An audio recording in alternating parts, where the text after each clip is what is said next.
Indian market में करना कैसे है।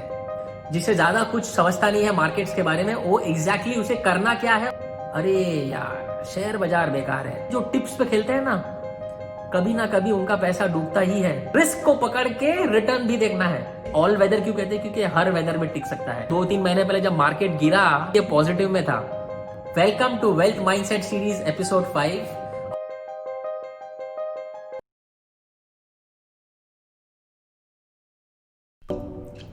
हे गाइस, पिछले वीडियो में आपसे 2 मेजर सवाल आए। पहला सवाल ये था कि ये जो भी स्ट्रैटेजी है ऑल वेदर फंड वाली, रे डालियो वाली, इसे एग्जैक्टली इंडियन मार्केट में करना कैसे है। और दूसरा जो सबसे बड़ा और सबसे ज्यादा पूछे जाने वाला सवाल था कि शेयर बाजार क्यों, स्टॉक मार्केट क्यों, ये तो बहुत रिस्की होता है, इसमें लगभग पैसे डूबते हैं, क्या हमें इतना रिस्क उठाना चाहिए। तो ये वीडियो में मैं ये दोनों सवालों के जवाब देने वाला हूं। Welcome to wealth mindset series episode 5। और इस वीडियो के एंड तक मैं बताऊंगा एक नो नथिंग एवरेज इन्वेस्टर, जिसे ज्यादा कुछ समझता नहीं है मार्केट्स के बारे में, वो एग्जैक्टली उसे करना क्या है और कैसे करना है। तो शुरुआत एक सवाल से करते हैं। मुझे बताइए, एक इंसान है जिसे पॉइंट ए से पॉइंट बी जाना है। पॉइंट ए जहां पर वो अभी है, पॉइंट बी जो काफी दूर है, एक दूर डेस्टिनेशन है उसका, उसे वहां पहुंचना है।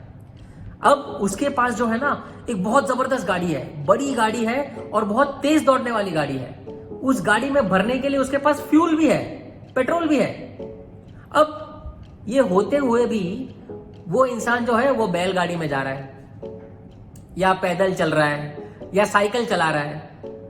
आप मुझे बताइए, ऐसे इंसान को आप क्या कहोगे? और इस इंसान के पॉइंट बी पहुंचने के चांसेस क्या है? मैं आपको ये सवाल इसलिए पूछ रहा हूं क्योंकि जाने अनजाने में बहुत सारे लोगों की यही कहानी है। Let me explain you. अब इंडियन कल्चर जो है ना, ये एक सेविंग कल्चर माना जाता है। पूरे दुनिया में सबसे ज्यादा सेव करने वाले लोग इंडियंस होते हैं। ये बहुत ही अच्छी बात है, राइट? क्योंकि आप देखेंगे बहुत सारे कंट्रीज ऐसे हैं, बहुत सारे लोग ऐसे हैं जो क्रेडिट कार्ड पे जीते हैं। आज खर्चा कर लो, कल कमाएंगे। इंडियंस की अच्छी बात क्या है ना, हम अब कमाते हैं और फिर सेव करके फिर खर्चा करते हैं। तो हमारे पास फ्यूल है, पैसा, पेट्रोल अपने पास है। अब गाड़ी समझते हैं। अपनी जो इंडिया की इकोनॉमी जो है, ये दुनिया की 5th सबसे बड़ी इकोनॉमी है, 5वीं सबसे बड़ी इकोनॉमी है, और आज के डेट में one of the fastest growing economy है। और ये जो गाड़ी है, ये गाड़ी छोड़ के बहुत सारे इंडियंस जो है ना बैलगाड़ी चला रहे हैं। कैसे बताओ? हम जो पैसा सेव करते हैं, लोग क्या करते हैं? बैंक में रखते हैं, सेविंग्स अकाउंट में। अब सेविंग्स अकाउंट में क्या है, आपको अराउंड 3% सालाना इंटरेस्ट मिलता है। लेकिन क्या आपको पता है, इंडिया की महंगाई लगभग 5% है, इन्फ्लेशन जिसे कहते हैं। तो महंगाई 5% से बढ़ रही है और आपका पैसा 3% से बढ़ रहा है। तो नेट नेट आपका पैसे का वैल्यू 2% हर साल कम हो रहा है अगर आपने सेव किया है बैंक में। कुछ समझदार लोग फिक्स डिपॉजिट लेते हैं। अब फिक्स डिपॉजिट क्या है? फिक्स डिपॉजिट आज के डेट में इंडिया में 5-5.5% रिटर्न दे रहा है। और अगर आप उसमें से टैक्स या टीडीएस काटेंगे तो वो भी 5% के नीचे आ जाएगा। तो वो भी महंगाई के नीचे आ गया उसके रिटर्न्स। और कुछ लोग तो है कैश रखते हैं। आपने सुना cash is king, right? In fact बहुत सारे हाउसवाइफ जो है ना, घर पे अलग अलग ड्रॉअर में, कोने में, अलग अलग जगह पे कैश रखते हैं, और ये सिर्फ डीमोनेटाइजेशन में बाहर निकलते हैं। तो ये कैश जो है, कैश तो वैसे ही नुकसान हो रहा है। पड़े पड़े जो कैश है आपके घर पे या लॉकर में, अगर आपने कैश रखा हुआ है, वो सालाना महंगाई की वजह से आपके कैश की वैल्यू हर साल कम होती ही जा रही है। बहुत सारे इंडियंस क्या करते हैं, वो गोल्ड भी लेते हैं। थोड़ा पैसा जमा होता है तो गोल्ड में डालते हैं। अब गोल्ड स्पेशली पिछले 1-2 महीने में काफी चर्चे में रहा है, क्योंकि उसका भाव जो है 35,000 से सीधा 50,000 पहुंच गया है। लेकिन क्या आपको पता है, उसके पहले 4-5 साल तक गोल्ड की वैल्यू उधर ही थी। तो गोल्ड एक अच्छा एसेट है, लेकिन लॉन्ग रन में कम रिटर्न्स देता है, इतना ज्यादा नहीं देता है। अब इसके भी आगे लोग आते हैं, तो लोग क्या करते हैं, थोड़ा पैसा और बनता है तो प्रॉपर्टी खरीदते हैं, रियल एस्टेट में डालते हैं, घर खरीदते हैं घर में रहने के लिए। और मैंने ये एपिसोड 1 में कवर किया था कि आप जिस घर में रह रहे हो वो एसेट नहीं है, वो एक लाइबिलिटी है, वो आपकी जेब से सिर्फ पैसा निकाल रहा है। तो जो 97% इंडियंस जो है ना, जो पैसा सेव करते हैं, वो इन चीजों में डालते हैं। सेविंग्स में, फिक्स डिपॉजिट में, कैश रखते हैं, गोल्ड लेते हैं, या रियल एस्टेट लेते हैं, जिसे मैं कहता हूं बैलगाड़ी, हाथ गाड़ी, साइकिल, पैदल। अब हम जो है ना वो हमारे पास जो इतनी तेज गाड़ी है, हमारी जो इकोनॉमी है, हमारे जो फाइनेंशियल मार्केट है जिसे लोग सिंपल लैंग्वेज में स्टॉक मार्केट या शेयर बाजार कहते हैं, उसमें हम इन्वेस्ट करते नहीं है। क्यों? क्योंकि रिस्क, सेफ्टी जरूरी है। अब मुझे एक बात बताइए, एक क्रिकेटर जो है, एक खिलाड़ी जो है, वो सबसे ज्यादा सेफ कहां पर रहता है? सबसे ज्यादा सेफ वो पेविलियन में रहेगा। भाई खेलेगा ही नहीं तो आउट कैसे होएगा? लेकिन क्या वो पेविलियन में रहेगा? क्या वो रन मार पाएगा कभी जिंदगी में? क्या वो अपने सपने पूरे कर पाएगा? कभी नहीं। तो खेलना जरूरी है, खेलना जरूरी है, लेकिन आउट होने का डर भी है। तो जरूरी क्या है? रिस्क को समझना। तो खेलने से मत कतराइए, रिस्क को समझिए। अब मैं आपको जो है ना इन्वेस्टमेंट का दुनिया का नंबर 1 प्रिंसिपल बताता हूं, जिसे आपको खेलना भी है और रिस्क भी कम करना है। तो वो प्रिंसिपल क्या है? ध्यान से सुनिएगा। हमको एक रिस्क को पकड़ना है और उस रिस्क को पकड़ के उस पे रिटर्न को मैक्सिमाइज करना है। कंफ्यूज हो गए? मैं आपको बताता हूं होता क्या है। तो बहुत सारे लोग जो है ना या तो रिस्क देखते हैं या रिटर्न देखते हैं, राइट? तो जो लोग सिर्फ देखते हैं रिस्क, उनके लिए सेफ्टी बहुत जरूरी है। तो वो लोग क्या करते हैं? पेविलियन में बैठे रहते हैं, खेलते नहीं है। फिक्स डिपॉजिट, सेविंग, जो मैंने आपको ऑप्शन बताया, कैश, गोल्ड, रियल एस्टेट, इसमें डालते हैं। तो कुछ लोग एकदम सेफ खेलते हैं, जिससे वो लाइफ में कभी ज्यादा रिच कभी हो नहीं पाएंगे, कभी ग्रो नहीं कर पाएंगे। और दूसरे जो लोग हैं ना, वो लोग सिर्फ रिटर्न देखते हैं। वो क्रिकेट खेलने के लिए उमेश यादव की तरह उतरते हैं। अब उमेश यादव जब बैटिंग करने के लिए आता है ना, तो उसको हर बॉल पे छक्का मारने का रहता है। अब ऐसे हालत में क्या होगा? वो आउट ही होगा। ये कैसे लोग हैं पता है? ये लोग ऐसे हैं जो टिप्स पे काम करते हैं। आपको कोई दोस्त आके बताएगा, भाई ये शेयर खरीद, ये 1 साल में डबल हो जाएगा, या फिर इसे पकड़, ये 4 गुना हो जाएगा, ये 10 गुना। अरे मेरी बात सुन, जिंदगी भर याद रखेगा। ऐसे जो टिप्स पे खेलते हैं ना, कभी ना कभी उनका पैसा डूबता ही है। तो फिर जब पैसा डूबता है तो लोग क्या बोलते हैं? अरे यार शेयर बाजार बेकार है, स्टॉक मार्केट में पैसे डूबते हैं, मैंने पैसे गंवाए हैं, मेरे दोस्त ने गंवाए हैं, मेरे बाप दादा ने गंवाए हैं। तो हम गाली देने लगते हैं शेयर बाजार को। हमारे पास जो गाड़ी है ना, उस गाड़ी को हम गाली दे रहे हैं और खुद बैलगाड़ी में चले जा रहे हैं। तो इंपॉर्टेंट बात क्या है कि हमको रिस्क को पकड़ के रिटर्न भी देखना है। जैसे मैं आपको एक और एग्जांपल बताता हूं या पूछता हूं। समझिए आपको 2 बिजनेस है, ए और बी, जिसमें आपको पैसे लगाने हैं। बिजनेस ए का रिटर्न जो है 10%, बिजनेस बी का रिटर्न जो है 10%। कौन से बिजनेस में लगाएंगे? बेवकूफी वाला सवाल लग रहा है, राइट? अब मैं सवाल को थोड़ा ट्विस्ट करता हूं। बिजनेस ए जो 10% रिटर्न दे रहा है ना, वो बहुत ज्यादा रिस्क लेके दे रहा है। बिजनेस बी जो 10% रिटर्न दे रहा है ना, बहुत कम रिस्क लेके दे रहा है। अब आप कौन से बिजनेस में लगाएंगे? ऑब्वियसली बिजनेस बी में। तो हमें जो करना है ना, हमारी ये जो फाइनेंशियल मार्केट की जो गाड़ी है ना, उसमें पहले हमको हमारे रिस्क को समझना है और वो रिस्क को पकड़ के उसमें रिटर्न करना है।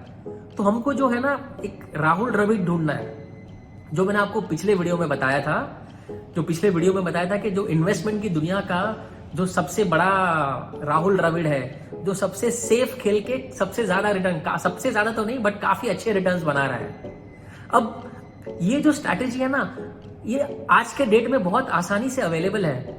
अगर यही बात हम 10-15 साल पहले बात करते तो मैं समझता था ठीक है, हमको इतना मार्केट समझता नहीं है, स्टॉक समझता नहीं है, फाइनेंशियल मार्केट आती नहीं है, तो रिस्क लेने की जरूरत नहीं है। बट आज के डेट में, इंटरनेट के जमाने में, जहां पर डेटा बहुत सारा अवेलेबल है, इन बड़े बड़े सक्सेसफुल लोगों ने अपने स्ट्रैटेजी शेयर किए हुए हैं। तो एक समझदार होके, अगर हम खुद ये गाड़ी चला नहीं सकते ना, तो एक अच्छा ड्राइवर रखिए और एक अच्छा सेफ ड्राइवर रखिए। राहुल द्रविड़ को आपकी गाड़ी चलाने के लगाइए। तो अभी मैं आपको समझाऊंगा कि ये जो स्ट्रैटेजी जो है ना, ये इंडिया में कैसे अप्लाई करते हैं। तो रे डालियो ने क्या बताया था? रे डालियो ने बताया था कि एक ऐसा पोर्टफोलियो बनाओ जो कम से कम रिस्क ले और उस कम रिस्क पे ज्यादा रिटर्न ले।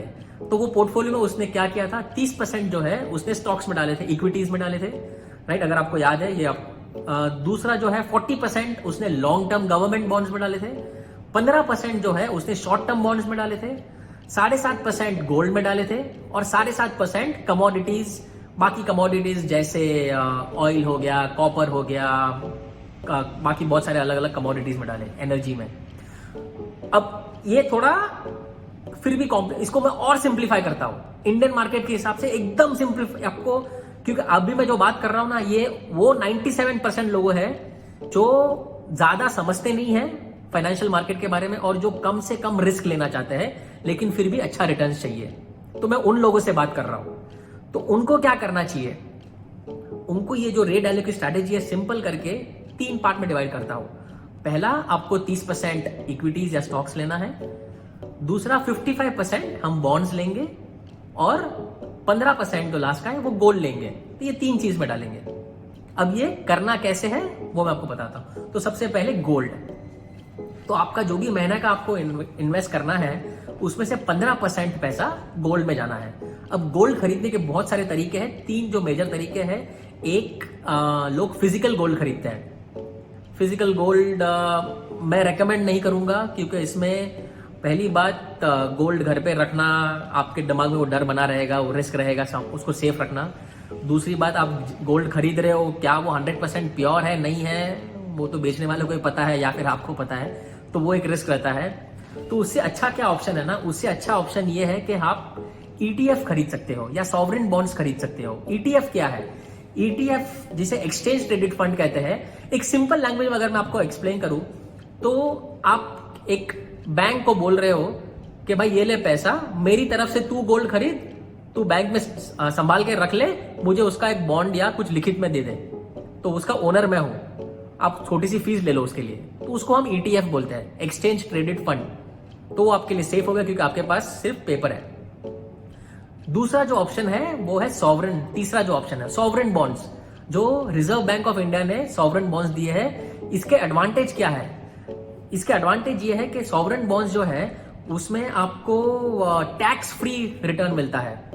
तो आप में जो भी पैसा कमाओगे उस पर आपको टैक्स नहीं लगेगा, क्योंकि ETF और फिजिकल गोल्ड में अगर आप पैसा कमाओगे तो उसमें आपको टैक्स भरना पड़ेगा। सॉवरेन बॉन्ड में टैक्स नहीं भरना पड़ता। सॉवरेन बॉन्ड में एक और एडवांटेज है कि आपको गवर्नमेंट जो है या रिजर्व बैंक जो है सालाना आपको 2.5% सिंपल इंटरेस्ट भी देगा। तो जो भी आपका गोल्ड का वैल्यू बढ़ रहा है वो तो बढ़ ही रहा है, बट ऊपर से 2.5% सिंपल इंटरेस्ट देगा। ये भी अच्छी बात है। लेकिन सिर्फ एक दिक्कत है सॉवरेन बॉन्ड्स में। सॉवरेन बॉन्ड्स में 5 साल का लॉक इन होता है। 5 साल तक आपका ये पैसा लॉक रहेगा। तो अगर आप लॉन्ग टर्म देख रहे हैं तो मेरे हिसाब से सॉवरेन बॉन्ड अच्छा है। अगर आपको पता नहीं है कि पैसे कब लगेंगे, कब निकालने की जरूरत हो सकती है, तो आप ETF में डालिए। तो ये गोल्ड हो गया। सेकंड जो है 55% पैसा जो हमको बॉन्ड्स में डालना है। अब बॉन्ड्स क्या होता है? अगर मैं आपको एकदम सिंपल लैंग्वेज में बताऊंगा, बॉन्ड्स में है जो है ना, हम पैसे देते हैं, जो पैसे लगते हैं गवर्नमेंट के प्रोजेक्ट्स में या कोई कॉर्पोरेट के प्रोजेक्ट्स में, और हमको उसका फिक्स रिटर्न मिलता है। कंफ्यूज हो गए? आपको सिंपल लैंग्वेज में बताता हूं कि बेसिकली मैं पैसा दे रहा हूं गवर्नमेंट को या कॉर्पोरेट को, और उसका वो मुझे ब्याज दे रहा है, एक फिक्स ब्याज दे रहा है। So which is good, fix return है। ठीक है। अब बॉन्ड्स जो है ना, इसको खरीदते कैसे है? तो आप डायरेक्टली तो नहीं खरीद सकते। तो अच्छी बात क्या है कि ऐसे म्यूचुअल फंड्स अवेलेबल है जिसमें आप जो ये बॉन्ड्स में इन्वेस्ट करते हैं, तो आप ये म्यूचुअल फंड्स खरीद सकते हैं। तो इसमें अभी अलग अलग टाइप के फंड्स होते हैं। शॉर्ट टर्म बॉन्ड हो गया, लॉन्ग टर्म हो गया, अल्ट्रा शॉर्ट टर्म हो गया, गवर्नमेंट बॉन्ड्स हो गए, फिक्स रिटर्न बॉन्ड्स हो गए, गिल्ड बॉन्ड्स हो गए, बहुत सारे ऑप्शंस हैं। फिर से कंफ्यूज हो गए आप, उसमें मत घुसिए। मैं जैसे बताया, मैं आपको सबसे सिंपलेस्ट ऑप्शन बताता हूं। सबसे सिंपल जो बॉन्ड है उसे लिक्विड फंड्स कहते हैं। लिक्विड फंड जो है वो फिक्स रिटर्न देता है, आपको कम रिटर्न देता है, लेकिन सबसे सेफ है और सबसे आसान है समझने के लिए और खरीदने के लिए। तो लगभग आज के डेट में कुछ अराउंड 7% रिटर्न दे रहा है, जो आपके फिक्स डिपॉजिट से ज्यादा दे रहा है। तो सबसे सेफ, अगर आपको कुछ समझता नहीं है तो लिक्विड फंड में पैसा डालिए, जो सबसे ज्यादा सेफ रहेगा। और धीरे धीरे अगर आप थोड़ा समझेंगे, थोड़ा स्टडी करेंगे, तो आप बाकी बॉन्ड्स में भी डाल सकते हो। वो बॉन्ड जो है आपको 8 से लेकर 13% तक रिटर्न दे सकते हैं। तो ये बॉन्ड्स हो गए। तीसरा जो है 30% पैसा हमको स्टॉक्स में डालना है या इक्विटीज में डालना है। अब ये सबसे ट्रिकी पार्ट है, क्योंकि कौन से शेयर में डालना है, कौन से कंपनी में डालना है, उसके लिए कितना स्टडी करना पड़ेगा, क्योंकि हमको टिप पे काम नहीं करना है, तो इसके समझने के लिए टाइम लगेगा। तो मैं आपको बताता हूं इसका भी सबसे सिंपल और सबसे बेस्ट तरीका। अगर आपको स्टॉक मार्केट नहीं समझता है, कंपनीज को कैसे आइडेंटिफाई करना नहीं समझता है, आप सिंपल से सिंपल तरीके में इंडेक्स फंड में डालिए पैसा। अब इंडेक्स क्या होता है? जैसे हम सुनते हैं निफ्टी, सेंसेक्स, तो जो इंडिया की, जैसे निफ्टी में इंडिया की जो टॉप 50 कंपनी है अलग अलग फील्ड में, वो 50 कंपनी मिलके निफ्टी बनते हैं। तो हमको क्या करना है, इस निफ्टी में पैसा डालना है, इंडेक्स में पैसा डालना है। तो हम जो पैसा डालेंगे ये वो 50 कंपनी में डिवाइड हो जाएगा। तो मैं ये कह रहा हूं कि भाई मुझे बाकी सब समझता नहीं है, मैं सेफ जगह पर डाल रहा हूं इंडेक्स, क्योंकि ये इंडिया की टॉप 50 कंपनी में डाल रहा है तो मेरा पैसा सेफ रहेगा। अब इंडेक्स फंड का ना एक्चुअली बहुत फायदा भी है। सबसे पहला फायदा, इंडेक्स फंड की फीस बहुत कम होती है। इंडेक्स फंड की फीस लगभग 0.1% होती है, जबकि जो बाकी म्यूचुअल फंड्स आप लेंगे ना उनकी फीस लगभग 2% होती है। तो इंडेक्स फंड जो है ना 20 गुना कम फीस लेता है। ये लॉन्ग रन में बहुत ज्यादा फर्क पड़ता है पैसों का। और इंटरेस्टिंग बात यह है कि इंडेक्स फंड जो है लॉन्ग रन में, पिछले अगर 30 साल में आप देखें, इंडेक्स फंड ने 90% म्यूचुअल फंड्स को बीट किया है, हराया है। तो रिटर्न्स भी अच्छा है। इनफैक्ट इंडियन मार्केट में पिछले 30 साल में इंडेक्स फंड ने लगभग 15% सालाना कंपाउंडेड रिटर्न दिया है, which is very good, right. तो ये पूरा स्ट्रैटेजी समझिए एकदम सिंपल तरीके से। 30% पैसा हमें इंडेक्स फंड में डालना है, 55% पैसा आज के डेट में लिक्विड फंड में डालना है, 15% पैसा गोल्ड में डालना है, ETF या सॉवरेन बॉन्ड। अब ये तीनों चीज जो है, अगर आपके पास डीमैट अकाउंट है आप उसमें से डायरेक्टली ले सकते हो, या अगर आपके पास डीमैट नहीं है और आप डीमैट नहीं खोलना चाहते हो, ये तीनों के म्यूचुअल फंड्स है जो आप वैसे भी मार्केट से डायरेक्टली खरीद सकते हो। तो इस हिसाब से ये स्ट्रैटेजी को आप एकदम सिंपल तरीके से आप यूज कर सकते हैं। आपको मार्केट समझे ना समझे, इन्वेस्टमेंट समझे ना समझे, लेकिन रिटर्न्स अच्छे खासे आ जाएंगे। इनफैक्ट ये जो स्ट्रैटेजी जो है ना, ये मैंने पिछले 5 साल में हमारे इंडियन मार्केट में टेस्ट करी है। तो मैंने जब ये टेस्ट की है, ये पिछले 5 साल में ये जो स्ट्रैटेजी जो है 30%, 55% और 15% ने टोटल रिटर्न 11% दिया है सालाना CAGR। इनफैक्ट जब 2-3 महीने पहले जब मार्केट गिरा तभी भी ये पॉजिटिव में था, क्योंकि जब स्टॉक्स गिरे ना बॉन्ड और गोल्ड का वैल्यू ऊपर गया, तो ओवरऑल हमारा वैल्यू ऊपर गया, क्योंकि 55 और 70% पैसा हमारा बॉन्ड और गोल्ड में था जो ऊपर जा रहा है। सो आप समझे ये स्ट्रैटेजी जो है ना, इसे ऑल वेदर क्यों कहते हैं, क्योंकि हर वेदर में टिक सकता है, ऊपर हो डाउन हो ये टिका रहेगा, ये विकेट पे टिका रहेगा, आपके रन बनते रहेंगे। तो मैं आपसे रिक्वेस्ट करूंगा कि आप बैलगाड़ी मत चलाइए, आप पैदल मत चलिए। आप जो है, हमारे पास इतनी जबरदस्त गाड़ी है, इंडिया जो है ना, इंडिया का मार्केट ग्रो हो रहा है, इंडिया का इकोनॉमी ग्रो हो रहा है, इंडिया एक बहुत ही जबरदस्त ट्रैक पर है। तो इस गाड़ी में बैठिए, पवेलियन में बैठ के ऑडियंस बन के सिर्फ लोगों के लिए ताली मत बजाइए, खुद ये गाड़ी चलाइए और उसी में ज्यादा मजा आएगा। और ये वेल्थ माइंडसेट सीरीज के एपिसोड्स देखते रहिए, मैं और बहुत सारे एपिसोड्स बनाने वाला हूँ। सो सी यू सून। एंड अगर आपको पसंद आया तो प्लीज लाइक करिए, शेयर करिए और कमेंट करिए। Thank you very much. Have a wonderful life ahead.